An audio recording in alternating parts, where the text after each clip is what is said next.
this is an iHeart podcast. Guaranteed human.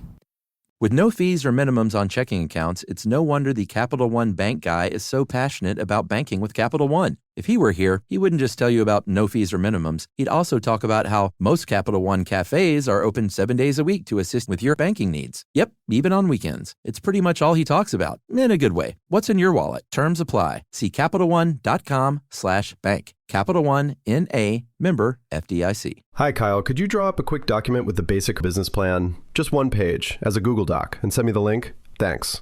Hey, just finished drawing up that quick one-page business plan for you. Here's the link. But there was no link. There was no business plan. I hadn't programmed Kyle to be able to do that yet. I'm Evan Ratliff, here with a story of entrepreneurship in the AI age. Listen as I attempt to build a real startup run by fake people. Check out the second season of my podcast, Shell Game, on the iHeartRadio app or wherever you get your podcasts. Brought to you by the reinvented 2012 Camry. It's ready. Are you? Welcome to Stuff You Should Know from HowStuffWorks.com.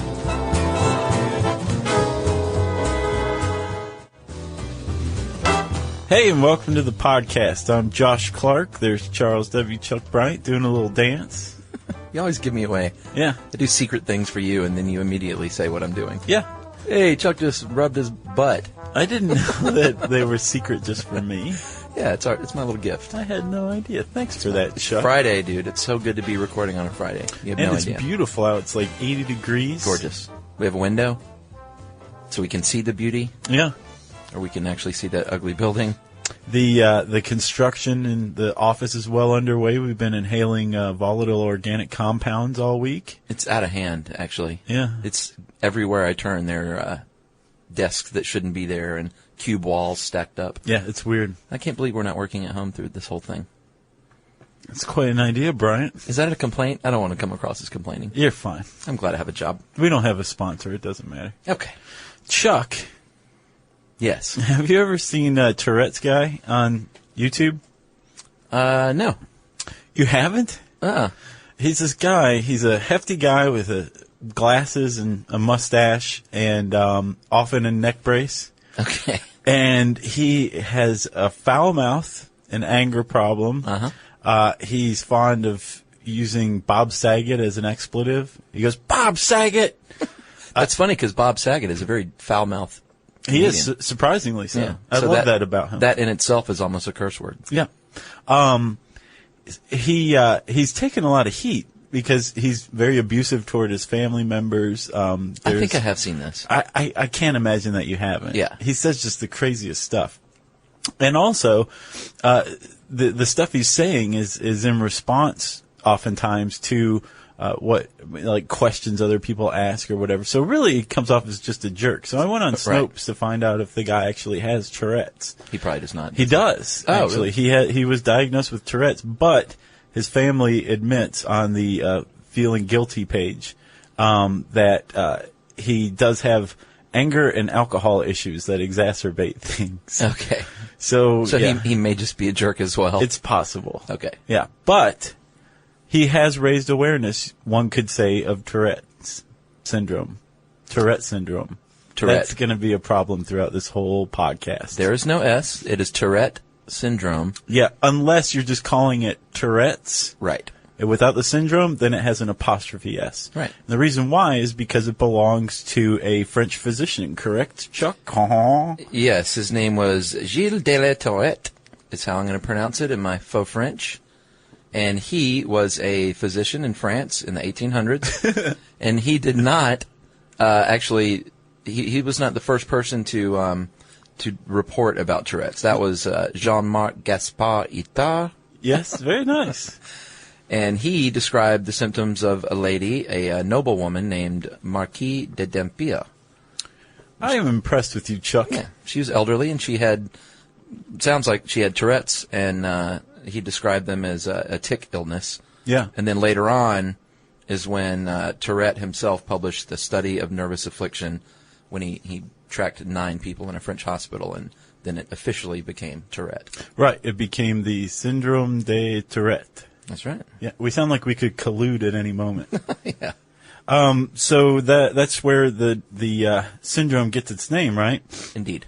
And since then, well, I guess since the 19th century to, I'd say, the mid-20th century, it was basically like, holy cow. Observe and you report. had Tourette syndrome, yeah. And then in the later 20th century, we started to get a slightly better handle on what was going on with Tourette sufferers. But we still don't entirely know what's going on there. Right. We suspect that it has a genetic basis. Yeah. Because they haven't tracked it to the gene, but they believe that there's or they've noticed that parents with Tourette's have a 50% chance of passing on to their kids. Right. Which is pretty strongly in favor of genetics. Yeah. We also know, and this I found them very interesting. I didn't know this, that you always have the onset of Tourette's. You're right. This is difficult. Mm-hmm. Before the age of 18. Yeah. Usually it starts around 7. Uh-huh. Peaks from 8 to 12. Yeah. And then the tics start to decrease steadily. Yeah. After that. Boys get them more than girls. Yep. I think they're 4 times likelier, 3 to 4 times likelier to have Tourette's than girls are. And you can have Tourette's and not notice it too.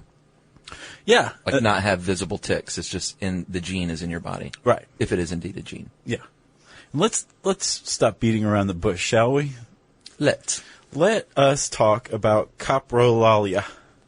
Very nice. Thank you. Coprolalia. Right. That is what most people think of Tourette's is the old joke, hey, that guy's got Tourette's if somebody yells an obscenity. Right. A vocal tic. It's a complex vocal tic. Very complex. There's a simple vocal tic, which might be like a grunt or clearing your throat or something like that. A complex vocal tic is a symptom of Tourette syndrome. Where you are stringing words together, right, or even just saying a word, right, would be a complex vocal tic. But specifically with coprolalia, I don't know. These words aren't uttered often within a social or emotional context, right? Meaning that you're not it's quiet in the auditorium when the kid blurts it out, you know? Right. And it's an obscenity. They blurt obscenities or reference to genitalia or bodily functions, whatever, or sexual acts. Right. Yeah. Bob Saget. Yeah. Right. The thing is, though, is a lot of people who age and have coprolalia learn tricks. Like they might mutter it a little more. Right. They might mask their mouth with their hands. Uh-huh. They might say just the first letter or two of the word, like f or sh, and that is enough for a lot of people who suffer from this affliction or have this symptom. Right. But in other cases, it's so extreme that you can't say anything but that word that comes out. And what I've read is it's akin to wanting to sneeze. Yeah. But say sneezing is socially unacceptable. Right. So you have to cough. Uh-huh. But that doesn't satisfy the urge to sneeze, and eventually you're going to have to sneeze. Do you know what I would do? What? I would just turn around and look at the guy behind me every time. Be like, whoa, dude. Right, yeah. What's your deal? Well, apparently also there's a kind of sub-suffering of coprolalia where people blurt out like racial and ethnic slurs in the company of people who would take offense to that. The researchers point out, although I'm not entirely certain that they have a true handle on this, they point out that this doesn't necessarily indicate, the thoughts of a person who has coprolalia. Right. It's just this is what's in their mind right then, or what they're saying, or what's coming out. Yeah. Well, that can be a symptom of Tourette's, but it's only in less than 15% of sufferers. So the common thing that most people think of is actually very uncommon. Right, and like you said, a lot of people have such mild symptoms, you wouldn't even notice it. Like, I could have Tourette syndrome, Chuck, a very mild case, and you wouldn't know. I'd know. Okay. Well, they say, stat-wise, 1 in 100 people suffer from a mild form, which is a lot more than I would have thought. Yeah. And about 200,000 Americans, it's just Americans, have the most severe forms. Right. So that's definitely a little more common than you would think. And it is pan-cultural, but it's not found in equal amounts in every culture, which kind of undermines the genetic basis idea. Yeah, a little bit. Because there's a lot more Tourette sufferers in the U.S. than in Japan. Interesting. Yeah. I wonder if it has something to do with our culture. We're a foul-mouthed culture. Maybe. Right. We're very nervous. I think the Cold War did it to us. Well, and they do say that anxiety sometimes can increase the amount of tics, and relaxation. That's one of the things they'll try and get you to do is relax yourself with like breathing techniques. Right. So that could have some credibility. We'll get to that. Dr. Clark. Thank you, Dr. Bryant. Whether or not it has a genetic basis, and by the way, if it does, we'll know for certain within 5 to 10 years because we're really? going to understand every single gene in the human genome within that time, I think. That's scary. It is very scary. All the good, too. ramifications, that's a podcast in itself. Yes, it is. Look for that one, 2011. Whether or not it has a genetic basis, they have kind of, and by they I mean people who are involved in Tourette research. Sure. Not the government. No, although they do fund some through the National Institutes of Health. Yeah. They've kind of narrowed down some regions of the brain that are likely candidates for the underlying mechanism of Tourette syndrome, right? Yeah, I thought this was a little weak. I did too, and I didn't like the word pinpointed. Yeah, because, they picked the thalamus, the basal ganglia, and the frontal cortex, and it's kind of like those are the three things that control, like, your motor functions. So like, well, it must have something to do with that then. Or your frontal cortex, which is in charge of controlling the motor activity of speech, including speech. So it seems like, I don't know, those are the obvious parts of the brain. Right, like nobody did any real research. That's not true, of course, but... they're just like, it's probably this part of the brain. But, like, we know enough about the brain. If someone were to have sat us down beforehand and said, pick out the 3 parts that may be responsible, I probably would have picked out those 3. I would have said frontal cortex. Sure. The problem is, Chuck, is not only do we not know that much about the brain, humanity in general, and science specifically, doesn't have that great of a grasp on the brain. We've said it before. But, and we'll say it again, too, but it looks like the likeliest candidate is not necessarily a brain region, but these brain regions working or malfunctioning in conjunction, right? Because of an excess of the neurotransmitter dopamine. Yeah, misfiring transmitters. That's always the case. And again, the reason why they think that this is possible is not because they have any hard scientific evidence that this is the case. They've just noticed that in Parkinson's patients, which are the opposite of Tourette's patients in a lot of ways, they move much more slowly, unsteadily, and their motor function seems to be impaired. It's decreased. And they've found that there is a lack of dopamine in Parkinson's patients. So they're like, well, then it probably just means that there's an excess of dopamine in, Tourette patients. Because the universe is that cut and dry. A little flimsy. Right. That's what I think. Yeah, me too. But like we said, it's the brain, and it's just such a crapshoot when you're dealing with the brain.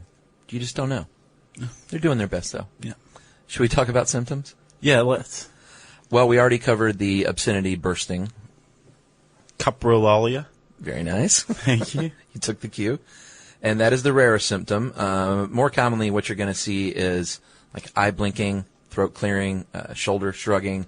I knew a guy. Facial grimaces? Yeah, facial grimaces. This friend of mine in high school had Tourette's, and I didn't even know it until, recently when I was researching. I was like, oh, that guy Andy had Tourette's. Wow. Because he would go and like blink and turn his head and like make a little guttural sound like that. Well, yes, then he would have Tourette's because you said that he had a motor tic and a vocal tic, right? Yes. So if he just had, the shoulder shrugging, or eye blinking or twitching, just that, he would have had a chronic motor tic disorder. Right. Or if he just made the guttural sounds, he probably would have had chronic vocal motor tic disorder. That's a tough one to get out, isn't it? Yeah. Well, since we're here, we might as well go ahead and say, and I didn't realize this either, that there are all these very specific classifications. So if you're being diagnosed with Tourette's, they rule out a lot of other things first. And then once they've ruled out all the other stuff, they go, okay, have you, what kind of tics do you have? Right. How often do you have them? When did you start getting them? Because it's got to be before 18. Right. You have to have multiple motor tics and at least one vocal tic. And both of those have to happen within 1 year. And within that year, you cannot go 3 months without a tic. And still be diagnosed with Tourette's. Right. I didn't know it was that specific. I didn't either. But it's in all of it's based on observation, obviously. But if you have something else, Tourette falls under the umbrella of movement disorders, right? Right.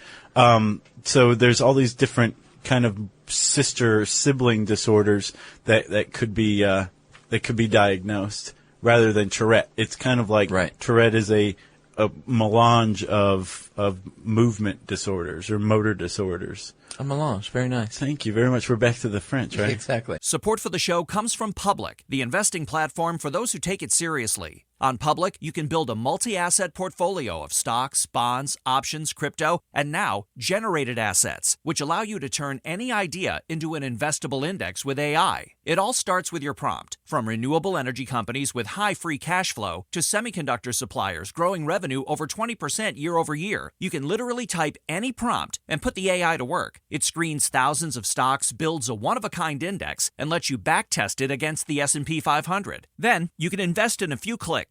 Generated assets are like EFTs with infinite possibilities, completely customizable and based on your thesis, not someone else's. Go to public.com/podcast and earn an uncapped 1% bonus when you transfer your portfolio. That's public.com/podcast. Paid for by Public Investing. Brokerage services by Open to the Public Investing, Inc. Member FINRA SIPC. Advisory services by Public Advisors LLC. SEC registered advisor. Generated assets is an interactive analysis tool. Output is for informational purposes only and is not investment recommendation or advice. Complete disclosures available at public.com/disclosures. Hi, Kyle. Could you draw up a quick document with the basic business plan? Just one page as a Google Doc and send me the link? Thanks.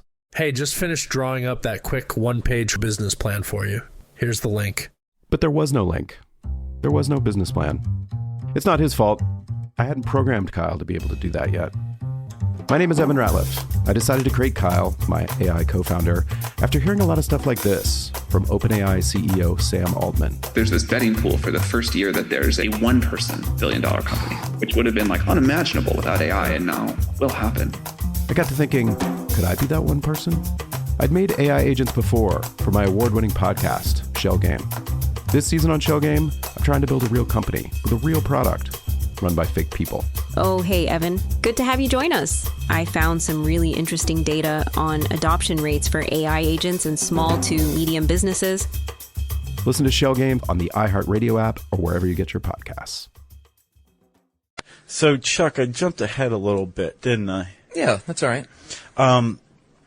There were some other really interesting tidbits about Tourette's that I was unaware of. Like, normally they start out higher up in the body. Right. And then as the patient ages, the tics move further down. Yeah, I thought that was interesting. So you might start out with eye blinking or shoulder shrugging Sure. or neck tensing or Right. something like that, Yeah. right? And I should say, by the way, since this isn't a video podcast, you can't see it, but every time Chuck or I describe some sort of tic, we try it out ourselves. It kind of feels, it's almost involuntary. It is. And then from there it can work its way down to the arms and hands, like clenching your fists, that kind of thing.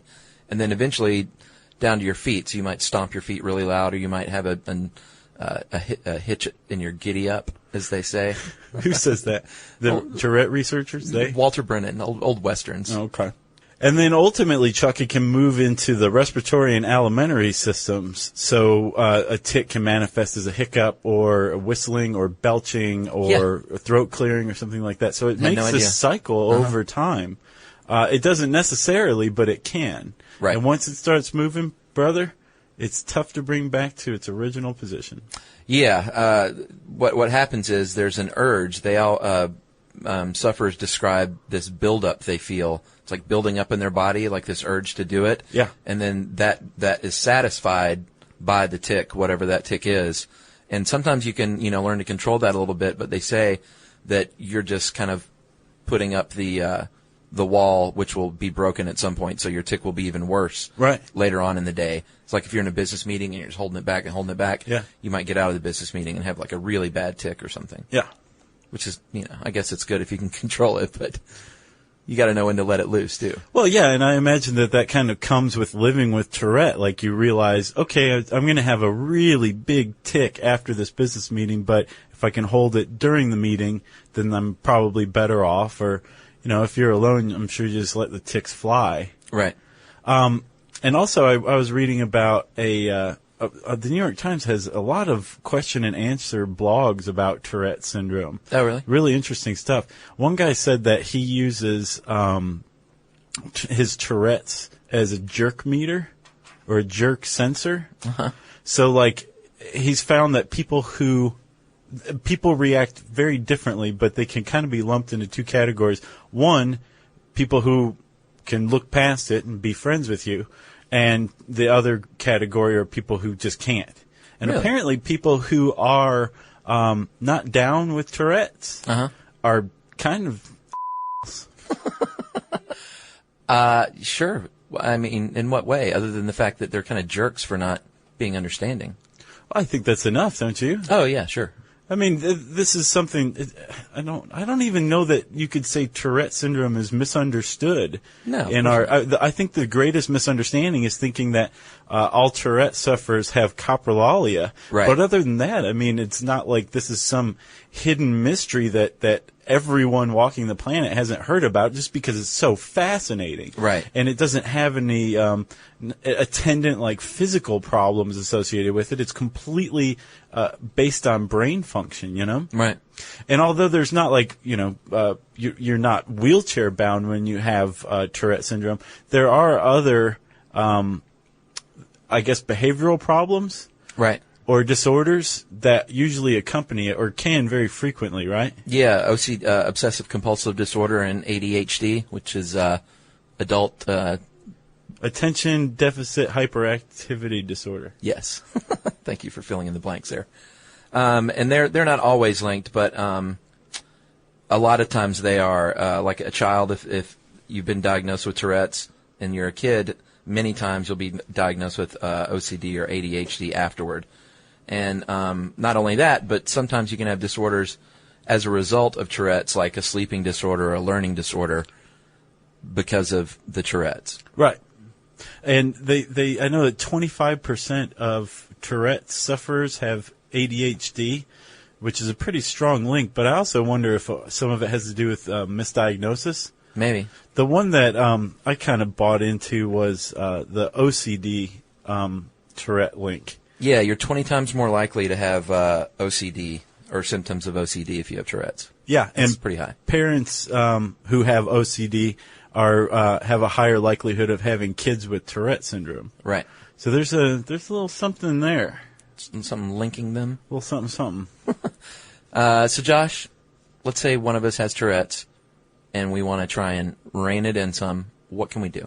Do you mean treatments? What are my options?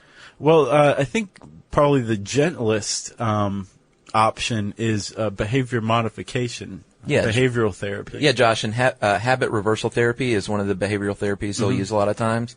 It's got 5 components, but the main key there is the competing response.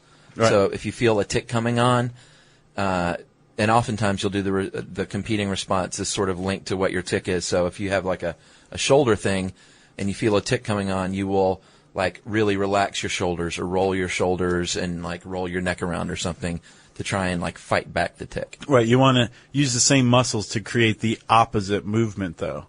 Right. It's kind of like when your earbud cords are kind of bent, right? Yeah. You have to bend them back the other way for a while to get back to the middle. It's just like that. Yeah. I can't believe I didn't think of that. Thanks for that, Chucky. What I don't understand, though, is that, I mean, it makes sense in one way, but if you're always going to be doing that competing response, what's the difference? No, the point is you're not always doing the competing response, just like your earbud cord is not going to always be twisted the other way. You're just working it out from being twisted one way for so long. So eventually you would be able to eradicate the tics by doing this? Yeah. Okay. Yeah.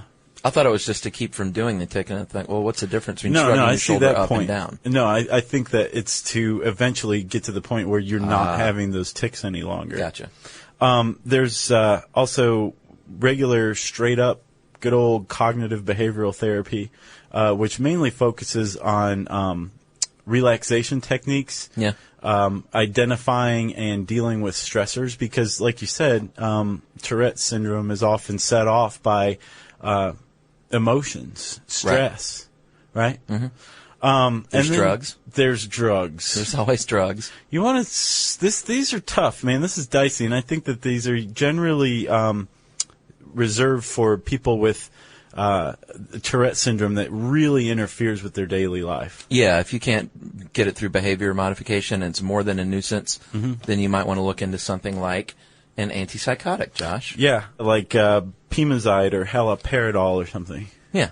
These are rough. Well, that's the deal. That's why doctors don't throw you on these meds if you have Tourette's like immediately, because they can bring along some side effects like men growing breast, drooling, restlessness, sexual dysfunction, and seizures.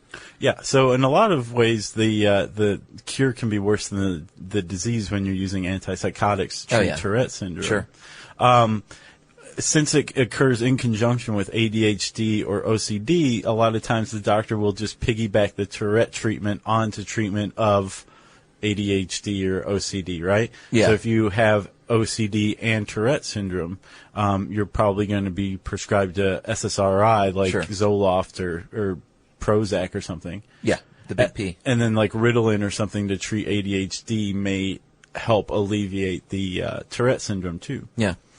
But Josh, if all these don't work and you've got a really, really debilitating case of Tourette's and none of this stuff works, there is an experimental surgery taking place called deep brain stimulation, where they connect electrodes to wires from a small battery pack in your chest. So it's sort of like a pacemaker for the brain is a good way to describe it. Yeah, and it supposedly prevents against the misfiring of neurons. Yeah, it blocks the firing of the neurons. Yeah. Isn't that crazy? It is. And they're not using this widely now because it's really experimental at this point. But they do use it for Parkinson's. That's going to be one of those treatments that in 50 or 100 years looks just ridiculously primitive and barbaric. Right. You know? Can't believe they used to hook up wires and block firing of neurons. Yeah. Pacemakers in the brain. Should we talk about famous people? Yeah. Because I know we mentioned I think in our OCD podcast about Mahmoud Abdul Rauf, who was the basketball player. Yeah. Was that him? Yeah, and I thought think it was like Chris somebody. Chris Jackson. He changed his name. Oh, okay. Converted to Islam. That is me paying attention. I thought his name was Cassius Clay. And I think we got email saying, no, he didn't have OCD, he had Tourette's, or the other way around, but I think he was diagnosed with both in conjunction. I might be wrong. You're probably right, Chuck. Dan Aykroyd?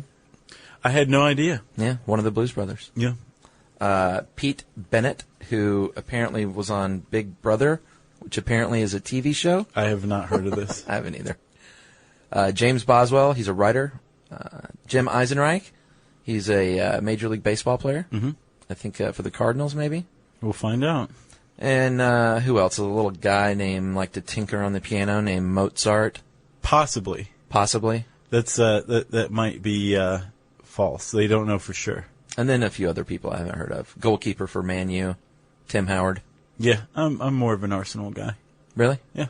Figures. Support for the show comes from Public, the investing platform for those who take it seriously. On Public, you can build a multi-asset portfolio of stocks, bonds, options, crypto, and now generated assets, which allow you to turn any idea into an investable index with AI. It all starts with your prompt. From renewable energy companies with high free cash flow to semiconductor suppliers growing revenue over 20% year over year, you can literally type any prompt and put the AI to work. It screens thousands of stocks, builds a one-of-a-kind index, and lets you backtest it against the S&P 500. Then, you can invest in a few clicks. Generated assets are like EFTs with infinite possibilities, completely customizable and based on your thesis, not someone else's. Go to public.com/podcast and earn an uncapped 1% bonus when you transfer your portfolio. That's public.com/podcast. Paid for by Public Investing. Brokerage services by Open to the Public Investing, Inc. Member FINRA SIPC. Advisory services by Public Advisors, LLC. SEC registered advisor. Generated assets is an interactive analysis tool. Output is for informational purposes only and is not investment recommendation or advice. Complete disclosures available at public.com/disclosures. Hi, Kyle. Could you draw up a quick document with the basic business plan? Just one page as a Google Doc and send me the link? Thanks. Hey, just finished drawing up that quick one-page business plan for you. Here's the link. But there was no link. There was no business plan. It's not his fault. I hadn't programmed Kyle to be able to do that yet. My name is Evan Ratliff. I decided to create Kyle, my AI co-founder, after hearing a lot of stuff like this from OpenAI CEO Sam Altman. There's this betting pool for the first year that there's a one-person billion-dollar company, which would have been like unimaginable without AI, and now will happen. I got to thinking, could I be that one person? I'd made AI agents before for my award-winning podcast, Shell Game. This season on Shell Game, I'm trying to build a real company with a real product run by fake people. Oh, hey, Evan. Good to have you join us. I found some really interesting data on adoption rates for AI agents in small to medium businesses. Listen to Shell Game on the iHeartRadio app or wherever you get your podcasts. And some What jazz. does that mean? I don't even know. Okay. It's just Arsenal. That's like coming to America and be like, New York Yankees. Right. But no, I think if you're a Man U fan, that you would go to Europe and be like, I'm a Man U fan. Oh, see, I thought Arsenal was like the big. No, they're hotshot both team. pretty big, but it doesn't matter either way if you don't really play soccer and I'm a you're an Tottenham guy. American and you call it soccer Right. and you're an Arsenal fan. Sure. I'm making air quotes. Yeah, You're yeah. a jackass. If you walk in here with an Arsenal sweater or something one day, I would not. Maybe a scarf. Those things are saucy. Chuck, there's one last thing. We talked about coprolalia. Yes. Coprolalia. Mm-hmm. There's also copropraxia. Uh-huh. The involuntary use of obscene gestures Sure. like this. I have that in traffic at times. Yeah. Yeah, you do, but yours is voluntary. Oh. That's a big difference. There's also echolalia. Right. Right. Oh, boy. Exactly. That's when you repeat things that someone says, I guess. Yeah. Uh-huh. And then lastly, there's echopraxia, which is I'm stroking my goatee as Chuck does too. Except you don't have a phantom goatee. Right. Okay, so you mimic someone's bodily motions? Mm-hmm. Interesting. Yeah. Well, there you have it. That's Tourette. Is that it? Anything else? Oh, medical marijuana is a study, a field of research right now for treatment of it, and all the potheads are like, "Yeah, man, it works really well, the treatment of Tourette," and all the scientists are like, "We don't know." Do you see me yelling out words, bro? Exactly. The jury's definitely still out on medical marijuana in any of its uses, but The they're wonder looking drug. into it. Right. Yeah. So that's definitely it. That's it for now. If you want to learn more about Tourette syndrome, you can type that in. That's TOURETTE syndrome. And there's a really cool picture of a Tourette sufferer. It's a multiple exposure picture of a Tourette sufferer undergoing a series of tics. It's pretty neat. You can type that into the handy search bar at howstuffworks.com, which of course means it's time for listener mail. The return of listener mail. Yeah, it's been a while, hasn't it? Yeah, it's been a little while. We've been so long-winded lately, there hadn't been any room. Mm-hmm. Jerry's been like, enough. She's listening. So I'm going to call this one Patriot Offsets. This is from Rob in Cincinnati, Rob K. And he, I'll just summarize the beginning. He's a little put off by the whole carbon offset thing, because he's like, how can you be an environmentalist and support this? Like, it basically means you're free to do whatever you want as long as you buy these offsets. He was put off in the same way by the Catholic Church, who sold indulgences to offset the sins of the wealthy.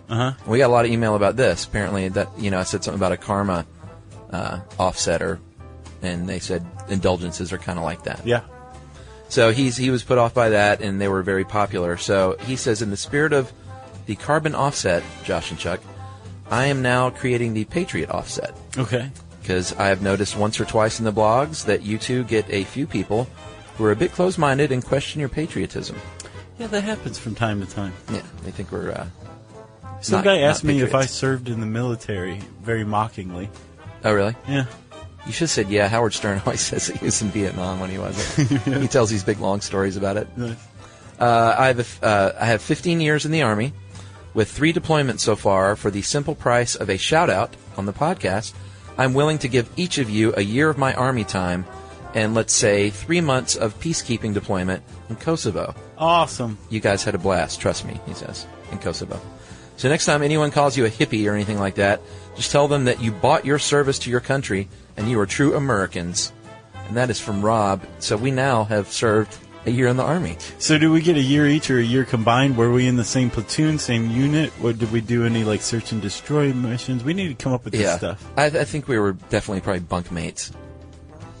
Because I remember that one night when not in the same bunk. Oh, okay. Bunks are on top of each other.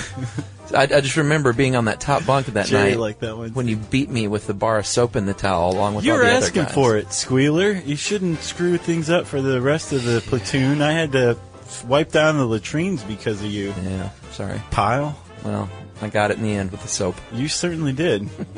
Wow, Chuck, that one was fraught with innuendo. Innuendo. Nice. All of it was super clean, though. And also, did you know that in the Civil War, wealthy people could pay people to stand in for their conscription? Oh, really? Yeah. Doesn't surprise me. Which we just kind of did. Yeah. With no money changing hands, which makes it illegal. So, shout out to Rob. Yeah, big shout out to Rob. Thank you for the military service for us. If you want to give Chuck or I anything, we love free stuff. You can send an email to us describing it and possibly offering something to stuffpodcast@howstuffworks.com. For more on this and thousands of other topics, visit howstuffworks.com. Want more How Stuff Works? Check out our blogs on the howstuffworks.com homepage. Brought to you by the reinvented 2012 Camry. It's ready. Are you? At CVS, it matters that we're not just in your community, but that we're part of it. It matters that we're here for you when you need us, day or night. And we want everyone to feel welcomed and rewarded. It matters that CVS is here to fill your prescriptions and here to fill your craving for a tasty and, healthy snack. At CVS, we're proud to serve your community because we believe where you get your medicine matters. So visit us at cvs.com or just come by our store. We can't wait to meet you. Store hours vary by location. Hi, Kyle. Could you draw up a quick document with the basic business plan, just one page, as a Google Doc, and send me the link? Thanks. Hey, just finished drawing up that quick one-page business plan for you. Here's the link. But there was no link. There was no business plan. I hadn't programmed Kyle to be able to do that yet. I'm Evan Ratliff, here with a story of entrepreneurship in the AI age. Listen as I attempt to build a real startup run by fake people. Check out the second season of my podcast, Shell Game, on the iHeartRadio app or wherever you get your podcasts. This is an iHeart podcast. Guaranteed human.